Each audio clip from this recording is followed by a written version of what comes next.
E aí, pessoal, tudo certo? Olha, quem está querendo mergulhar de cabeça no mundo da programação sempre esbarra naquela pergunta, né? Aquela que é quase um clássico. Por onde eu começo? Qual é a melhor linguagem para aprender primeiro? Bom, hoje a gente vai fundo nessa questão. E olha, a resposta pode ser bem diferente do que se imagina. Pois é, essa é a pergunta de US$ 1 milhão. E a resposta, já adianto, não é tão simples quanto alguém dizer, vai de Python, ou começa com JavaScript.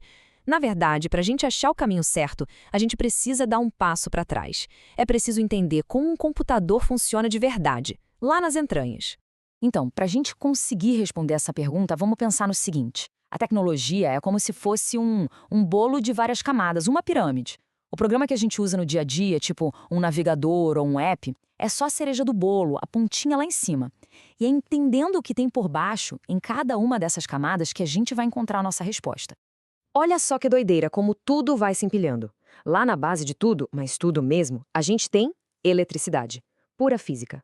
Em cima disso vem os componentes eletrônicos, os transistores e tudo mais. Aí com eles a gente monta a arquitetura do computador, a placa-mãe, por exemplo. Por cima de tudo isso roda o quê?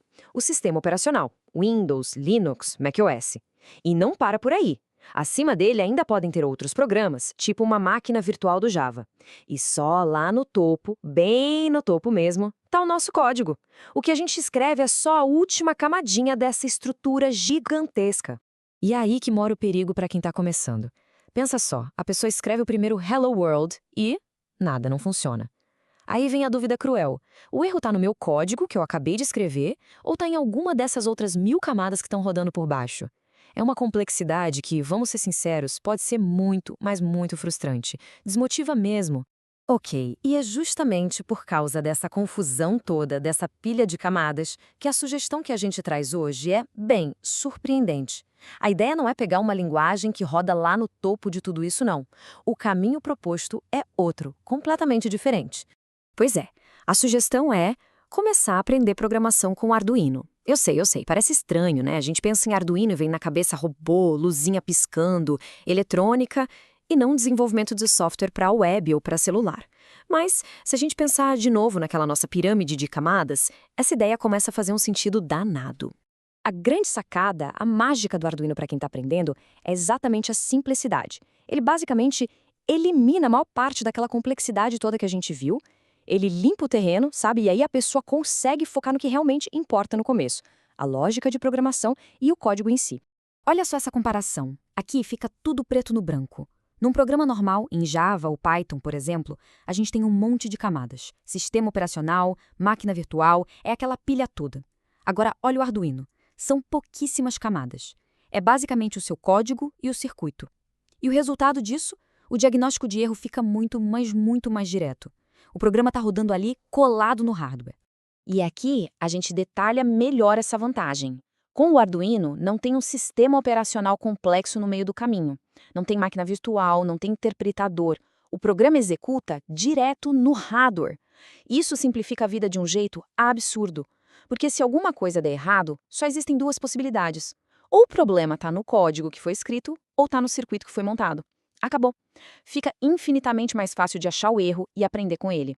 E o mais legal dessa história toda é que essa simplicidade não foi por acaso, foi de propósito.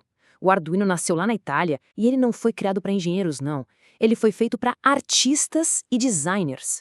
Gente que não tinha nenhum conhecimento técnico, mas que queria criar coisas, usar a tecnologia nas suas obras. Ou seja, a alma do Arduino é ser acessível. Tá, e alguém pode pensar, beleza, entendi, mas se eu aprender Arduino, eu não vou ficar preso só em projetinho de robótica para sempre? E a resposta é um sonoro não. Muito pelo contrário. As habilidades que se aprende com Arduino são a base, o alicerce para uma carreira em qualquer área de software. Bora ver como essa ponte funciona? Aqui está o pulo do gato. Quando alguém programa em Arduino, na verdade, essa pessoa está aprendendo C++, que é uma das linguagens mais poderosas e fundamentais que existem. E a sintaxe, o jeito de escrever o código, é super parecida com outras linguagens que estão bombando no mercado, tipo Java, que a gente usa para Android, ou JavaScript, que é a base da web. Mas o mais importante de tudo, o ouro mesmo, é que se desenvolve a lógica de programação. E isso, meu amigo, é a base para tudo. Com uma boa lógica, se aprende qualquer outra linguagem depois. E tudo isso leva a gente para uma reflexão final. Uma provocação, na verdade.